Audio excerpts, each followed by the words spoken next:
आप देख रहे हैं के न्यूज इंडिया। सभा के बड़े दांव को लेकर बात करेंगे, लेकिन उससे पहले आपको सीधी तस्वीर दिखाते विधानसभा के भीतर से, जहां पर अखिलेश यादव क्या कुछ कह रहे हैं, सुन लेते हैं। ये रटाया जाता है माननीय अध्यक्ष जी, ये रटाया जाता है कि आपको यही बोलना है। आप बीजेपी के मुंह से सुनेंगे तो कहेंगे 4 डिस्ट्रिक्ट में बिजली जाती है बस।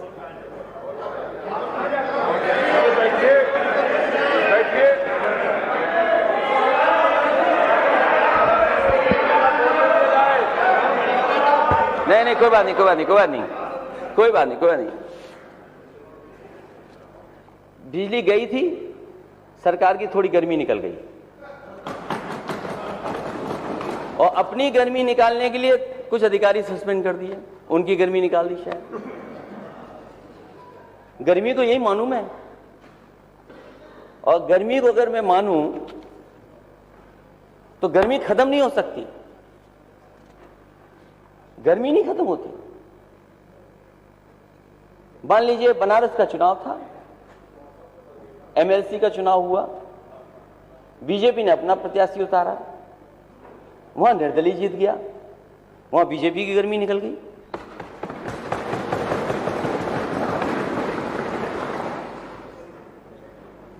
तो अगर मैं गर्मी मान लूं, एनर्जी साइंस का बहुत अच्छा कॉन्सेप्ट है। Energy is neither created nor destroyed. It can only be transformed or transferred. तो आपने एनर्जी निकाली, गुस्से में आप आते होंगे तो कहीं तो एनर्जी निकालेंगे आप। जहां तक बिजली उत्पादन का है सवाल, मैं माननीय सदस्य कहूंगा जब जवाब दें तो वो बताएं अपने 5 साल में कौन सा बिजली का एक कारखाना लगाया, ये बताएं। और मैं on the floor of house कह रहा हूं अध्यक्ष महोदय, मैं सरकार से कहना चाहता हूं, पूछना चाहता हूं कि 5 साल पहले और आपके 5 साल में उत्तर अपनी बिजली बढ़ाई है। अगर बिजली पर पीछे मुड़ करके देखेंगे तो हमें तो एक एक बिजली का प्लांट याद है कहां पर लगवाया है। शायद सरकार के लोग नहीं बता पाएंगे, और अगर आप देखना अध्यक्ष महोदय, मैं बैठ सकता हूं, अगर सरकार के लोग अपने बिजली के प्लांट के नाम बता दें किसने किस समय लगाया, तो मैं अपना भाषण यहीं समाप्त कर दूंगा। और अगर बिजली ठीक थी इनकी, अगर इनकी बिजली ठीक थी तो इन्हें बिजली मंत्री क्यों हटाने पड़ गए?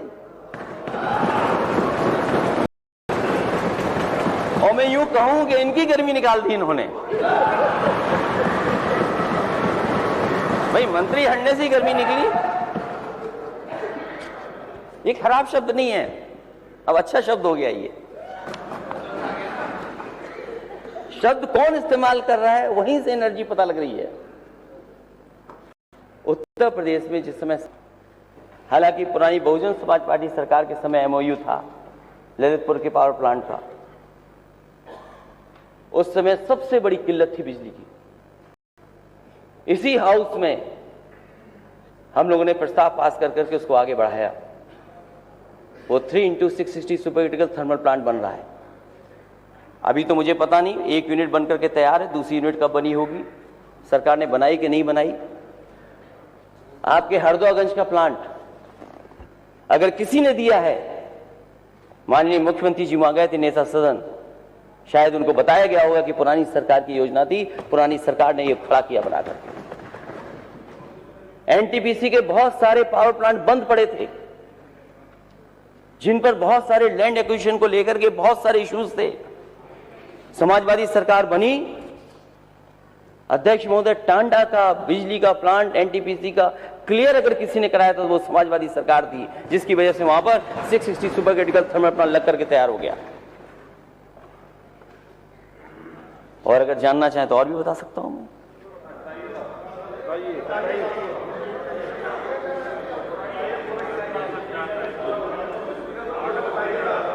108, 102 एम्बुलेंस। अध्यक्ष महोदय, कल खबर आ रही है कि एम्बुलेंस में आग लग गई और एक मरीज था, कौन था, एक उसमें जान चली गई उसकी।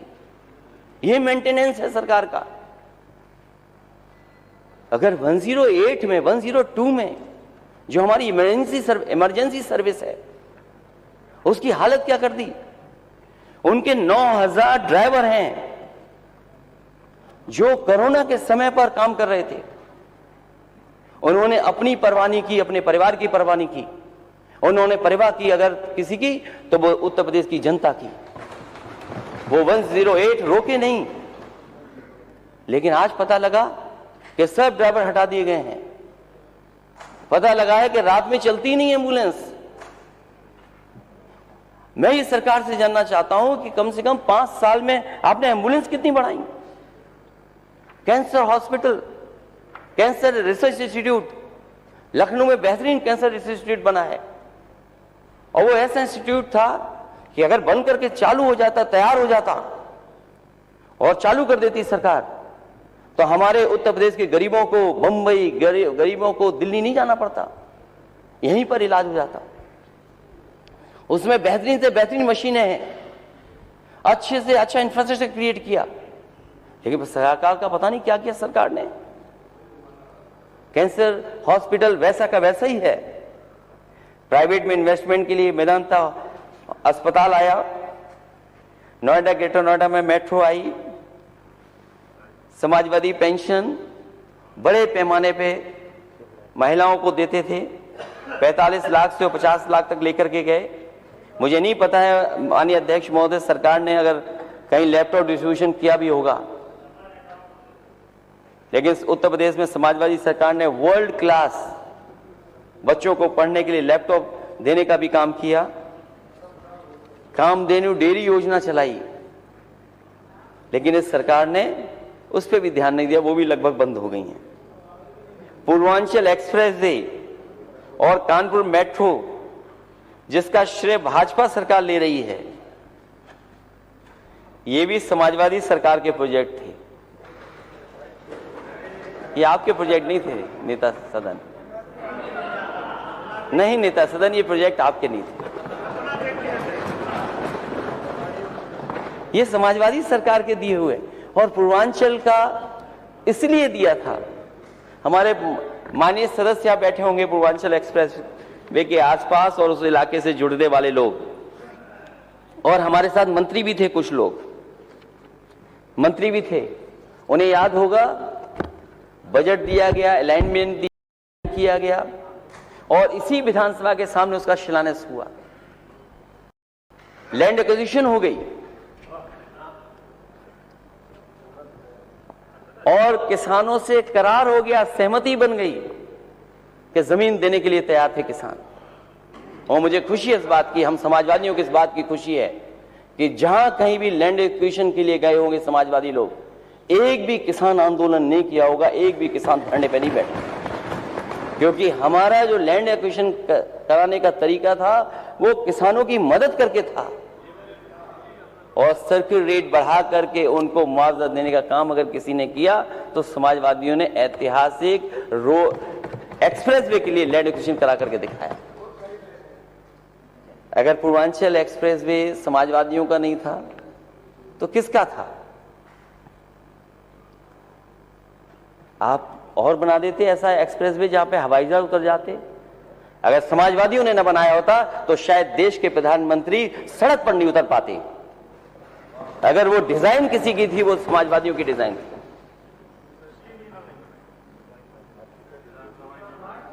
और क्या कहा गया उस एक्सप्रेसवे के बारे में? उस एक्सप्रेसवे के बारे में क्या कहा गया? उस एक्सप्रेसवे के बारे में कहा गया कि ये तो बहुत महंगा एक्सप्रेसवे है, लेकिन सिक्योरिटी स्टैंडर्ड से किसने खिलवाड़ की है? जो इंडियन रोड कांग्रेस कहती है। इंडियन रोड कांग्रेस ने जो मापदंड बनाए हैं एक्सप्रेसवे बनाने के, वो मापदंड क्या कहते हैं? इस सरकार ने मापदंडों को बदल करके, मानकों को बदल करके उसकी राइडिंग क्वालिटी खराब कर दी। मैं समझता हूं नेता सदन उस पर नहीं चले होंगे, उद्घाटन के समय पे ही चले, उसके बाद नहीं चले आप। और यहां पर बहुत सारे माननीय सदस्य हैं जो आगरा लखनऊ एक्सप्रेसवे पे चले होंगे। हमें जो आगे दिखाई दे रहे हैं वो तो चले हैं, और मैं जानता हूं कि 2 घंटे में आप आ जाते होंगे या 2.5 घंटे में। नहीं, माननीय सदस्य का बहुत करीब में है, 2.5 घंटे में आ जाते हैं। मैं इस बात को कहना इसलिए चाहता हूं कि आगरा लखनऊ एक्सप्रेसवे बना और समाजवादी पूर्वांचल एक्सप्रेसवे बना, जिसका समाजवादी शब्द हटा दिया, पूर्वांचल एक्सप्रेसवे है। और राइडिंग क्वालिटी आप देख लो, आप इस पे भी चलिए और जो सदस्य हैं उस पे भी चल के देख लीजिए। जिस रफ्तार से इस पे चलते हैं, अगर उसी रफ्तार पे इस पे चलेंगे आप, तो हो सकता है आपका पेट दर्द हो जाए और हो सकता है कमर आपको दिखानी पड़ जाए। राइडिंग क्वालिटी क्या बनाई आपने? राइडिंग क्वालिटी क्या है? और सेफ्टी के साथ खिलवाड़ हुई है। हम अपने पूर्वांचल के तमाम माननीय सदस्यों को कहना चाहता हूं, जिस समय डिजाइन किया गया था ये पूर्वांचल एक्सप्रेसवे, उस समय आगरा लखनऊ से बेहतर ये डिजाइन हुआ था और इसका मीडियन 12 मीटर था।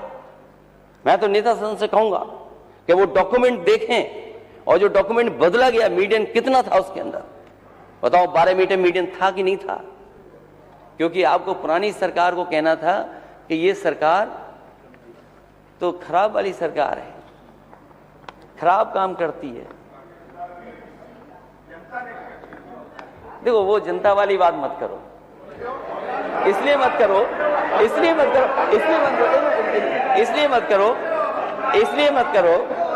एक मिनट, वो मैं कहने जा रहा हूं ना, कहने जा रहा हूं। मैं कहना, अध्यक्ष महोदय, जनता ने तो इनकी गर्मी निकाल दी थी जो बैठे हैं सामने।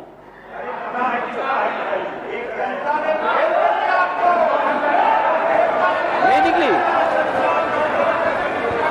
नहीं, देखो, गर्मी गलत शब्द नहीं है, गर्मी गलत शब्द, गलत शब्द क्यों मानते हो इसको? अरे अब तक खुश रहिए। और देखिए क्या हुआ, फिर गर्मी निकली, फिर डिप्टी सीएम बन गए। अब आप बताइए किसकी गर्मी निकली अगर आप डिप्टी सीएम बन गए तो? ठीक है, बात हुई, ये हार गए तो आप हारे कि नहीं हारे? हम तो स्वीकार करते हैं, जो जनता ने का दावा करने वाले सतर्क पे रह गए और का दावा मैं नहीं कर रहा था, आप कर रहे थे। ठीक है, हम सतर्क पे रह गए, लेकिन आप पलट करके देखिए, क्या बैलेट में हम लोग कितना जीते थे? बैलेट में कितना जीते थे? और दुनिया में कितने देशों में ईवीएम से वोट पड़ता है, ये भी बता दो माननीय सदस्य आप, बताइए दुनिया में।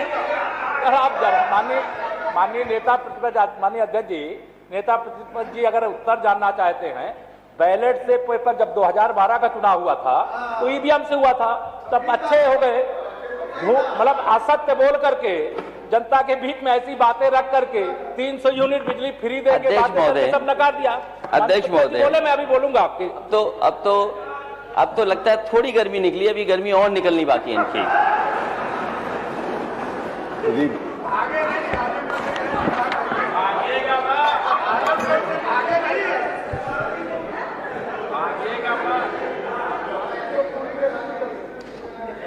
समाजवादी पूर्वांचल एक्सप्रेस में बलिया को जोड़ना था, बलिया कब जुड़ेगा?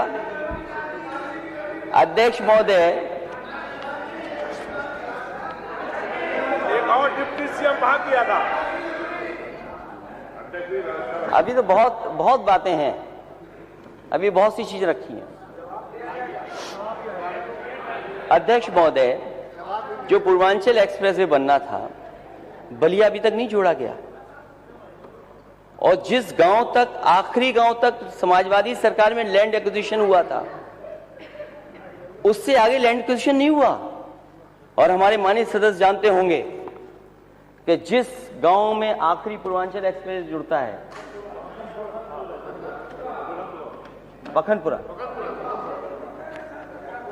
पखनपुरा ग्राम सभा के आगे नहीं गया पूर्वांचल एक्सप्रेस वे।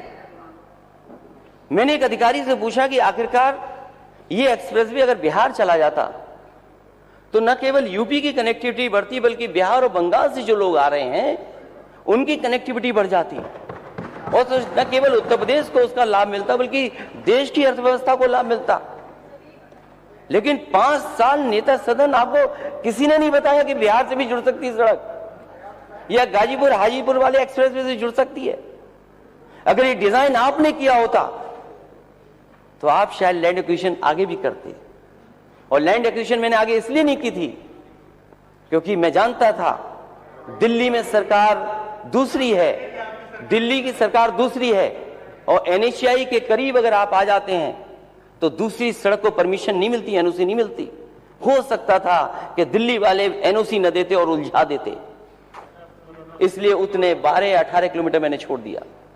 लेकिन 5 साल गुजर गए, न बलिया जुड़ा न बिहार जुड़ा, और टोल लगा दिया उस पर। थोड़ी रफ्तार से चलोगे तो पेट दर्द होगा और कमर दर्द होगी। सोचिए आप। और शौचालय की कहीं जगह नहीं। अरे आपका तो प्रिय काम है शौचालय बनाना, आप शौचालय क्यों नहीं बनाए? मैं कई बार गया हूं, आजमगढ़ गया हूं, और मुझे खुशी है इस बात की कि जिस समय एक्सप्रेसवे मैंने दिया था, न गाजीपुर की जनता ने मांगा था, न आजमगढ़ की जनता ने मांगा था, लेकिन हमारा लगाव पूर्वांचल से था और पूर्वांचल और आजमगढ़ को अपना घर मानते थे, इसलिए एक्सप्रेसवे दिया था मैंने।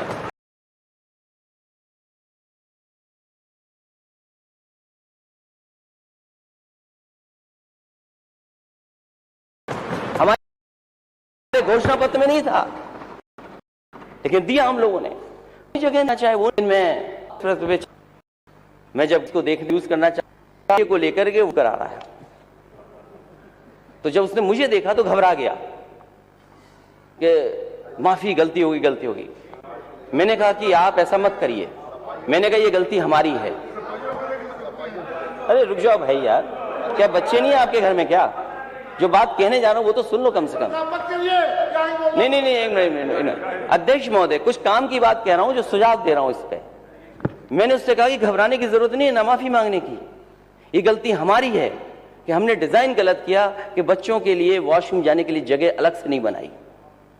मैं नेता सदन से कहूंगा कि पूर्वांचल एक्सप्रेसवे जब बनाएं तो छोटे बच्चे कहां पर वॉशरूम में जाएंगे उनके लिए जरूर बनाना। वो डिजाइन हमारा फॉल्ट था, शायद इस डिजाइन में आप बेहतर कर देंगे।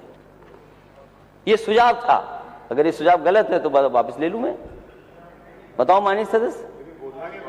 हाँ, तो हमने अपनी गलती स्वीकार की कि हमारी डिजाइन में बच्चों के लिए नहीं था वॉशरूम। नहीं, अभी किया नहीं है, ये तो गलत करो। अब किया हो नहीं, ये नहीं किया आपने, कुछ भी अभी नहीं किया आपने। माननीय राज्यपाल जी ने बड़ी बड़ी बातें कही हैं। प्रधानमंत्री आवास योजना की बात तो कही उन्होंने, लेकिन परिवार वाले जानते हैं कि घर बिना भोजन पानी के नहीं होता। महंगाई ने तो थाली छीन ली है। खाली आवाज लेकर जनता क्या करेगी बताओ? महंगाई कहां पहुंचा दी महंगाई। और जहां तक बात शौचालय की है, माननीय राज्यपाल जी ने शौचालय के बारे में भी कहा कि हमने इतने शौचालय बनाए, या इतने सरकार में उपलब्धि है सरकार की। अब और कितने शौचालय बने कागजों पे, ये तो दिखाना बंद होना चाहिए। कम से कम शौचालय में वो चल भी रहे हैं और कितना पानी पहुंच रहा है उन शौचालयों में। और आपकी उपलब्धि ये भी है, जो उपलब्धि आप जगह जगह बताते हैं कि गैस कनेक्शन हमने दिए हैं, इतने गैस कनेक्शन हमने दे दिए। ये उपलब्धि है सरकार की, ये तो है उपलब्धि सरकार की, हम स्वीकार करते हैं उपलब्धि है सरकार की कि गैस कनेक्शन बांटे हैं। लेकिन सरकार ये ना बताए कि नए गैस कनेक्शन दिए हैं। सरकार को यह बताना चाहिए कि दोबारा सिलेंडर कितने भरे गए। और आपने तो कहा था सरकार बनने के बाद होली पर सिलेंडर फ्री देंगे। बताओ माननीय सदस्य, किसी को फ्री सिलेंडर किसी गांव मिला हो तो बता दो। यहां नहीं मिला हो तो वहां मिला होगा।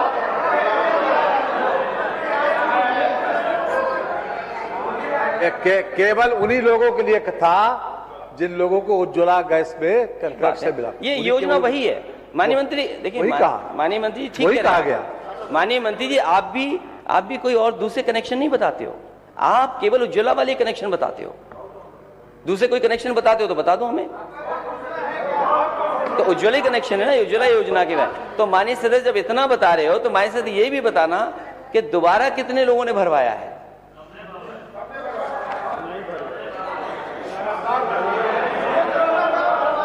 और ये भी बता दें कि पिछले महीनों में कितनी बार सिलेंडरों के दाम बढ़े हैं। ये भी बता दें माननीय मंत्री जी।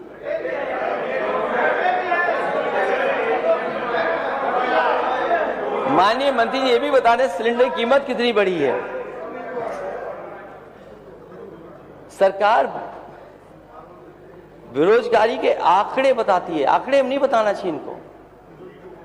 इन्हें रोजगार के आंकड़े कितने हैं, रोजगार के आंकड़े कैसे होंगे।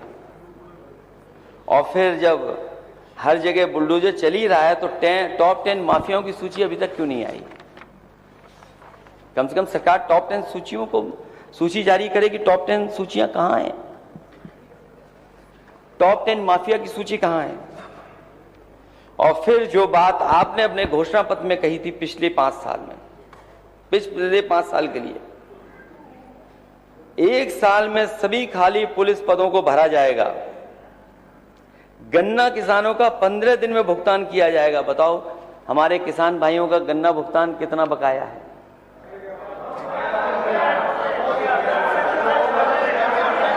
आप तो बोलोगे हो गया है, अभी आंकड़े दूंगा मैं, अभी मैं पढ़ूंगा उसको भी, अगर आप चाहें तो मैं पढ़ दूं। आपके सरकारी ही के अभी बकाया है। और 2022 तक किसानों की आय दोगुनी हो जाएगी। माननीय अध्यक्ष महोदय, आय दोगुनी कब हो गई? किसान भाइयों की आय दोगुनी कहां हो गई?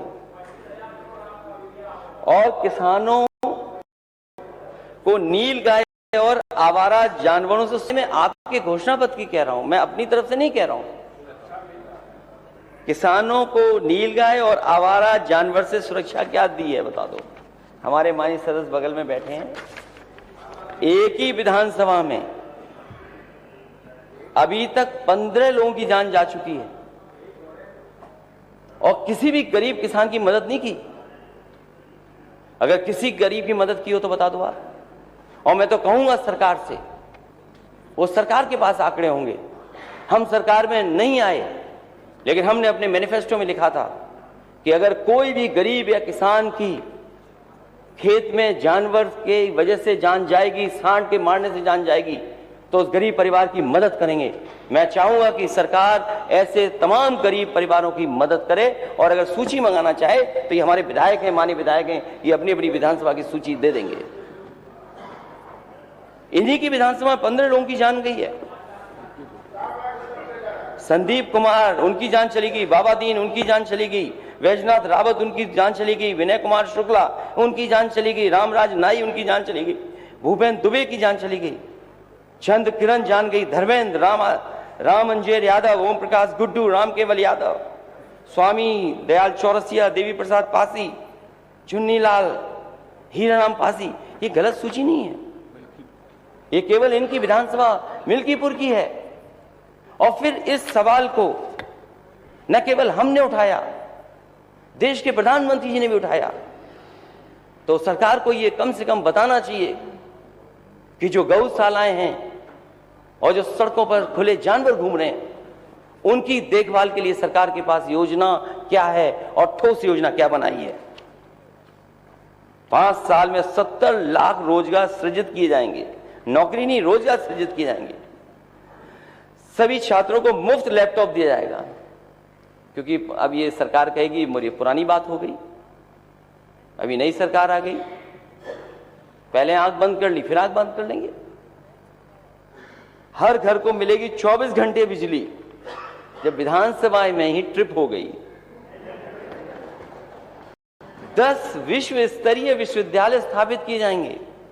वो कहां बने हैं? जो 10 विश्व स्तरीय विश्वविद्यालय बनाने की योजना आपकी थी, हमें कोई शिकायत नहीं है इससे। लेकिन अगर आपने अपने मैनिफेस्टो में लिखा था तो सरकार ये बताए कि कहां बन गई है। हर जिले में इंजीनियरिंग कॉलेज और पॉलिटेक्निक स्थापित किए जाएंगे। कानपुर, आगरा, इलाहाबाद, गोरखपुर में मेट्रो की स्थापना की जाएगी। कानपुर में समाजवादियों की थी, आगरा समाजवादियों की थी। इलाहाबाद कब करोगे और गोरखपुर में कब करोगे आप? मैं आदरणीय अध्यक्ष जी, मुझे जानकारी अखबारों के माध्यम से मिली कि नेता सदन बड़ी मेट्रो का प्रोजेक्ट नहीं ला रहे हैं, वो छोटी मेट्रो का ला रहे हैं। चलो छोटी ही ले आओ, और मैं नेता सदन को याद दिलाना चाहता हूं, जब मैं विधान परिषद में था मैंने क्या कहा था? मैंने यही कहा था, नेता सदन ये मौका आपको अच्छा मिला, जितना काम करना चाहो कर लो, और अगर आपने 1-2 साल छोड़ दिया तो काम नहीं कर पाओगे।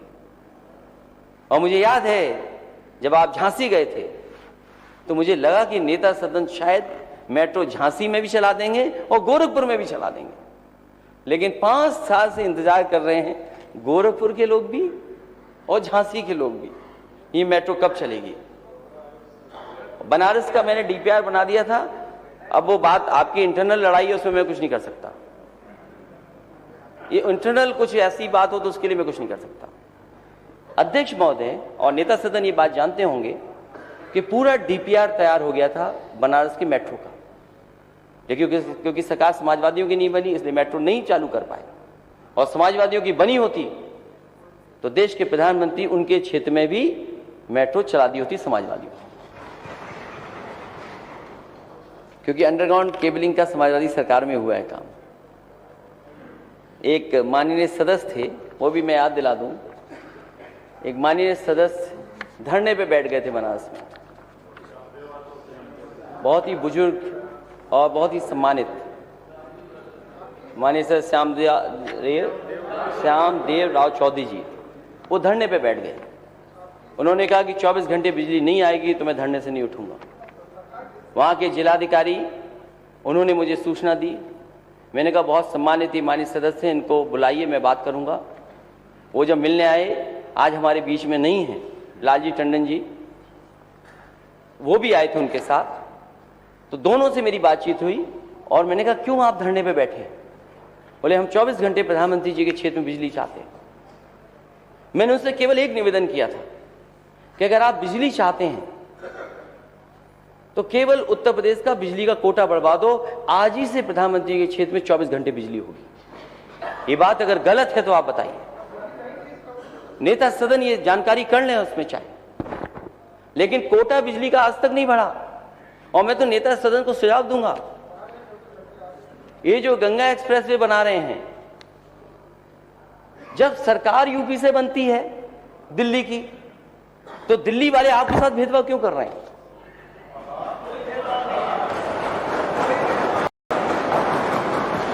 देश में एक एक्सप्रेसवे बन रहा है बंबई से लेकर के, हमें कोई शिकायत नहीं दे, एक्सप्रेसवे देश में बनने चाहिए और ये जरूरी है, क्योंकि आज के समय पर अगर ऐसा इंफ्रास्ट्रक्चर नहीं होगा तो हम ग्रोथ क्या दिखाएंगे।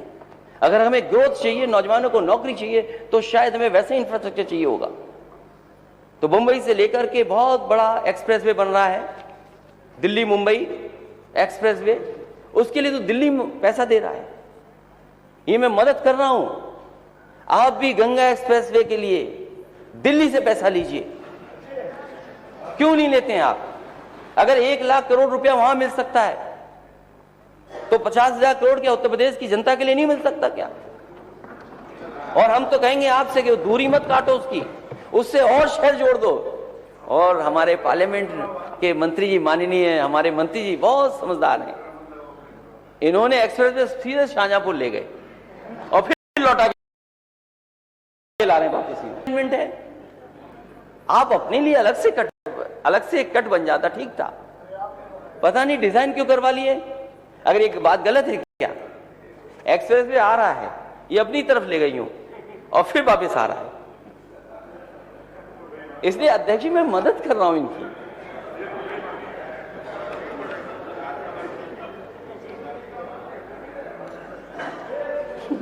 नहीं, एक बात तो गलत नहीं होगी, उसमें आपका पैसा बच जाता, मैं ये बात कह रहा हूं, लेकिन हमारे माननीय सदस्य सीनियर हैं, वो नहीं पैसा बचने देंगे, क्योंकि वित्त मंत्री हैं। और मुझे लगता है कि अगर वित्त मंत्री आप हैं और वित्त आपके पास है तो बड़ा दिल रखना और खुल करके सबको पैसा देना, हमारे माननीय सदस्यों को भी बहुत पैसा देना उनके क्षेत्र के विकास के लिए। प्रदेश में 6 एम्स की स्थापना की जाएगी। समाजवादी सरकार में दोनों एम्स के लिए जमीन दी गई। अरे ये बात सही है, नेता सदन क्यों नहीं समझाते इनको? दोनों एम्स की जमीन, जो रायबरेली का एम्स था, मुझे याद है दिल्ली में सरकार कांग्रेस की थी और वो एम्स बनाना चाहते थे रायबरेली में, लेकिन क्योंकि ज़मीन उपलब्ध नहीं थी इसलिए एम्स नहीं बन पा रहा था, क्योंकि जो पुरानी सरकार थी उसकी कुछ शर्तें थी जिसकी वजह से ज़मीन उपलब्ध नहीं हो रही थी। समाजवादी सरकार बनी तो ज़मीन उपलब्ध कराई गई और उसका परिणाम ये हुआ कि एम्स रायबरेली में बन करके तैयार हो गया। और मुझे गोरखपुर का भी याद है, और माननीय नेता सदन जानते होंगे, पहले ज़मीन कुछ और देखी गई थी, लेकिन वो मामला चला गया। मैं सरकार में था तो लोगों ने बताया मुझे कि बीजेपी के लोग हैं। मैंने कहा बीजेपी की सरकार है, वही एम्स दे रही है और उसके बाद वही क्यों रोक रहे हैं? वो कारण मुझे समझ में नहीं आया। तभी मुझे दिल्ली से चिट्ठी मिली और दिल्ली से चिट्ठी ये आई थी और जानकारी ये मिली थी कि अगर आप एम्स के लिए ज़मीन सरकार नहीं देगी तो ये एम्स कहीं और चला जाएगा। मैंने उस समय के अधिकारियों से कहा कि तुरंत उन्होंने ढूंढ करके जो वहाँ की डेवलपमेंट अथॉरिटी है उसकी ज़मीन ट्रांसफ़र की और उसका परिणाम ये हुआ कि गोरखपुर में एम्स बन रहा है उस समय से। अगर इसमें कोई बात गलत हो तो नेता सदन बता सकते हैं। तो एम्स 2 बना दिए, वो भी समाजवादियों ने ज़मीन दी। नेता सदन बताएं कि 6 एम्स कब बनेंगे ये बता दो आप, और कहां बन रहे हैं ये भी बता दो।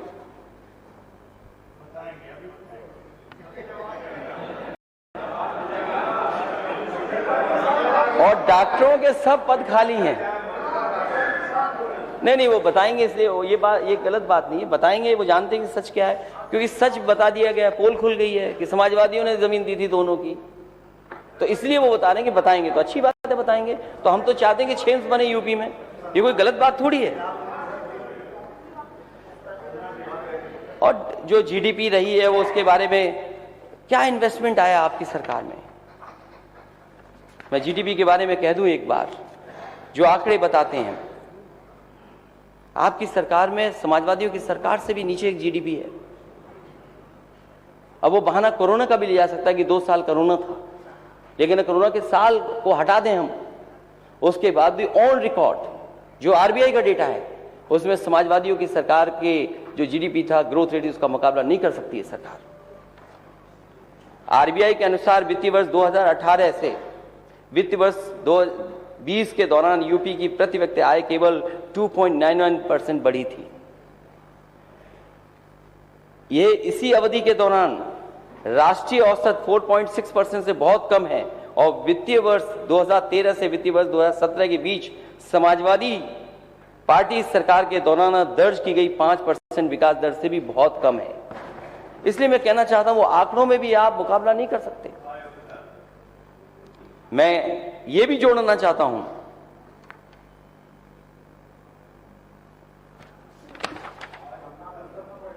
राज्य के जीडीपी आंकड़ों पर नजर डालते अगर हम हैं तो यूपी सरकार 2012-17 के बीच 6.92% की चक्रवृद्धि दर से बढ़ी, जबकि कोविड वर्षा को छोड़ दें भाजपा सरकार का विकास दर केवल 4.88% बढ़ी है। ये हमारे आंकड़े नहीं है, ये आरबीआई के आंकड़े हैं। जो हमारी सरकार द्वारा हासिल की गई वृद्धि से 2% कम है। ये आश्चर्य की बात है कि यूपी के माननीय मुख्यमंत्री जी इस वास्तविकता को अवगत नहीं है और जीडीपी वृद्धि के बारे में भ्रामक आंकड़े पेश करते हैं। मैं कह सकता हूं कि समाजवादी सरकार के पिछले 2 वर्षों में जो लास्ट के 2 इयर्स थे उसमें जीडीपी 10% की वृद्धि हुई थी। मैं जोड़ना चाहूंगा कि यूपी ने कोविड की शुरुआत में पहले भाजपा सरकार के पहले 3 वर्षों के दौरान 33 राज्य और केंद्र से दूसरे सबसे कम आर्थिक वृद्धि दर्ज हुई। आजा पढ़ा हुआ मान लें, ठीक है। ये जीएसडीपी के कहां के आंकड़े हैं? आरबीआई के आंकड़े हैं और आप मंगा लेना, आपका विभाग है। मैं तो चाहूंगा महालेखाकार के आंकड़े देख लीजिए, जो सीएजी है, सीएजी के आंकड़े देख, ऑडिट के सीएजी की बात नहीं कर रहा हूं मैं। माननीय मंत्री जी से कहूंगा 12 थी। तो आप सुन रहे थे अखिलेश यादव को, जहां पर तीखी नोक